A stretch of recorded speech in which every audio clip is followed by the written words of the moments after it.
BJP AP అధ్యక్షుడి నియామకానికి సమయం దగ్గర పడింది. 2 రోజుల నూతన అధ్యక్షుడి ప్రకటనకు పార్టీ యంత్రాంగం ఏర్పాట్లు చేస్తోంది. ఇందుకు సంబంధించి ఎన్నిక ప్రక్రియను కూడా ప్రారంభించినట్లు బీజేపీ ప్రకటించింది. పార్టీ సంస్థాగత నిర్మాణంతో పాటు రాబోయే రోజుల్లో ఏపీని కేంద్రంగా చేసుకుని బీజేపీ మరింత ఉధృతంగా ముందుకు వెళ్లేందుకు దోహదపడే విధంగా అధ్యక్షుడి ఎంపిక ఉంటుందంటున్న రాజ్యసభ సభ్యుల పాక వెంకట సత్యనారాయణతో మా ప్రతినిధి హరీష్ ఫేస్ టు ఫేస్.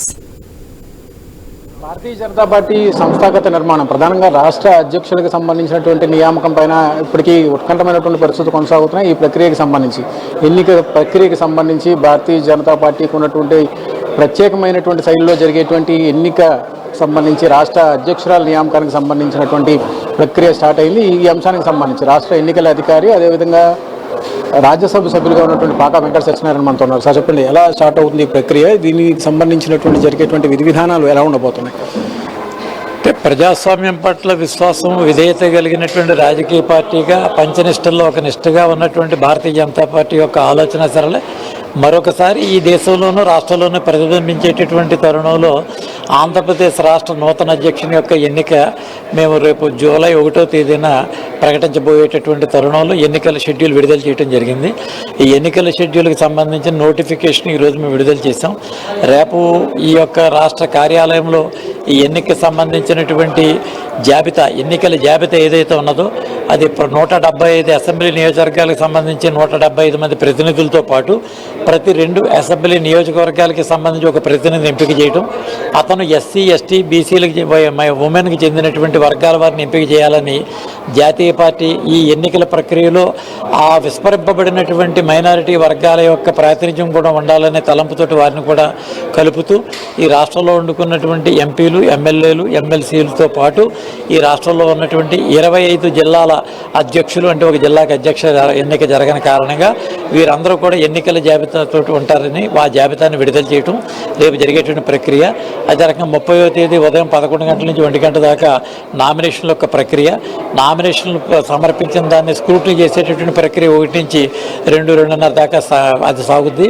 ఆ తదనంతరం ఉపసంహరణకు సంబంధించి అదే రోజు సాయంత్రం 4 గంటల వరకు సాగిన నేపథ్యంలో 1వ తేదీన రాష్ట్ర అధ్యక్షుని యొక్క ఎంపిక మేము ఎన్నిక చేసేటటువంటి ప్రక్రియ ఉంటుంది. దీనికి పిసి మోహన్ గారు కర్ణాటక నుంచి వారు పార్లమెంట్ సభ్యులు, వారు దీనికి అబ్జర్వర్గా వారు వచ్చేటటువంటి ప్రక్రియ ఉంటుంది కాబట్టి వారి నేతృత్వంలో ఈ యొక్క కార్యక్రమం అంతా కూడా సాగుతుంది. దీన్ని మేము ప్రజల దృష్టికి ఈ విషయాన్ని తెలియజేయడం కోసం ఈరోజు ఈ పత్రికా సమావేశాన్ని మీడియా సమావేశం ద్వారా ఈ విషయాలన్నీ కూడా మేము తెలియజేస్తాం. పార్టీ అధ్యక్షుల నియామకం అంటే మీరు చెప్పినట్టుగా నామినేషన్లకు సంబంధించిన నామినేషన్లో స్క్రూటినీ అయిన తర్వాత ఫైనల్గా ఉన్నటువంటి అభ్యర్థుల్లో ఎవరైతే ఉంటారో వాళ్ళని ఎంపిక చేస్తాం. కానీ దీంట్లో హైకమాండ్కి సంబంధించి కేంద్రంలో ఉన్నటువంటి పెద్దలకు సంబంధించినటువంటి ప్రమేయం ఏ విధంగా ఉండబోతుంది, స్థానిక కార్యకర్త ఇక్కడ ఉన్నటువంటి కార్యకర్తలకు సంబంధించిన అభిప్రాయాలు ఎలా ఏ విధంగా మీరు పరిగణలో తీసుకోబోతున్నారు? పార్టీ నడిపేది ఆంధ్రప్రదేశ్ రాష్ట్రంలో ఉన్నటువంటి వారు, కేంద్ర ప్రభుత్వం పార్టీకి చెందినటువంటి పెద్దలు సూచనలు చేస్తారు. ఈ ప్రక్రియలో స్థానిక నేతల యొక్క అభిప్రాయాలను క్రోడీకరించే ఈ యొక్క రాష్ట్ర ఎంపిక జాతీయ పెద్దల యొక్క సూచన మేరకు జరిగేటువంటి అవకాశం ఉంటుంది.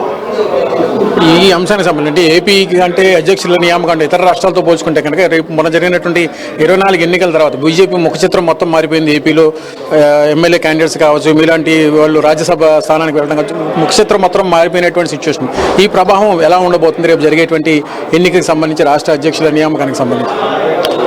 భారతీయ జనతా పార్టీ అనేక రకాలైనటువంటి ప్రయోగాలు చేస్తూ ఉంటుంది. భారతదేశం మొత్తం మీద ఆ ప్రయోగాలు చేసేటటువంటి పార్టీగా, అది కూడా సామాజిక కోణాన్ని దృష్టిలో పెట్టుకుని దేశ హితం కోసం జరిపేటటువంటి ప్రక్రియలో చేసేటటువంటి విషయం జరుగుతూ ఉంటుంది. కాబట్టి రాబోయేటటువంటి రోజుల్లో పార్టీ తీసుకునేటటువంటి నిర్ణయాల వల్ల ఈ రాష్ట్రంలో ఒక బలీయమైనటువంటి శక్తిగా ఎదిగేటటువంటి కోణం నుంచి ఆలోచన చేసేటటువంటి ప్రక్రియ కొనసాగుతుంది. ఈ ఆలోచన అంతా కూడా దానికి ప్రతిబింబించే విధంగానే ఉంటుందని చెప్పి తెలియజేస్తాం.